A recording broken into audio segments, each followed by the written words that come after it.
ინგლისის დროშის ქვეშ მცურავ მშრალ ტვირთმზიძე მყოფი ქართველი მეზღვაურების ბედი კვლავ გაურკვეველია გემზე მყოფი ერთ-ერთი მეზღვაურის თქმით, მათ საკვების მარაგი დღეს ეწურებათ, ხვალისთვის კი უწყლოდაც დარჩებიან. მერაბ ჯიბლაძის ინფორმაციით დღის ბოლომდე ეკიპაჟის წევრებთან დამსაქმებელი კომპანიის წარმომადგენელი უნდა მივიდეს, რომელიც მეზღვაურებთან საგარანტიო ხელშეკრულებას გააფორმებს. მეზღვაურთა პროფკავშირების ცნობით გემი უკვე მეოთხე თვეა თურქეთში, ისკანდერუნის ნავსადგურშია გაჩერებული. აქუა ჰერკულესის მფლობელმა გემი კრიზისის გამო ნავსადგურში მიატოვა და მასთან დაკავშირება ამ დრომდე ვერ ხერხდება.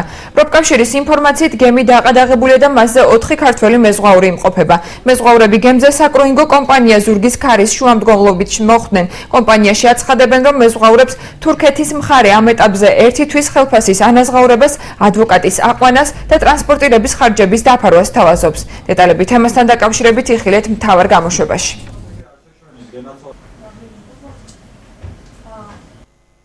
ჯერჯერობით არავითარი თვინტირს არ არის. პირობები როგორია?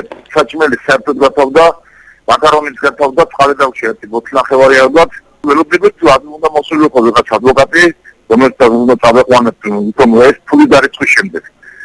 სასამართლოში და გაფორმდებოდა ხელშეკრულება, რომ გემის გახედვისთანავე ჩვენ დაგვირიცხება დანარჩენი რა ქვია თანხა.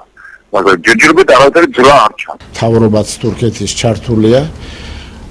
რომ ეს პრობლემა თითქმის გადაწყვეტილია 1 თვის ხელფასს აძლევენ დავალიანება დიდია 34,000 ევროა ეს ჩვენი მეზღვაურების 1 თვის ხელფასს მისცემენ გამომგზავრების სახში ფულსაც უხდიან და იქ გააფორმებენ აგენტთან ხელწერილს იმის მიხედვით რომ დანარჩენ ფულს მიიღებენ გემის გაყიდვის შემთხვევაში. თურქულმა სააგენტო დაუკავშირდა ამ ადამიანებს, რომელიც ჩვენი საშუალებით მოხდა ამათი გამგზავრება. ჩვენ დავეხმარეთ, ენის ბარიერი ჰქონდათ და დავეხმარეთ ერთმანეთთან მოლაპარაკებაში.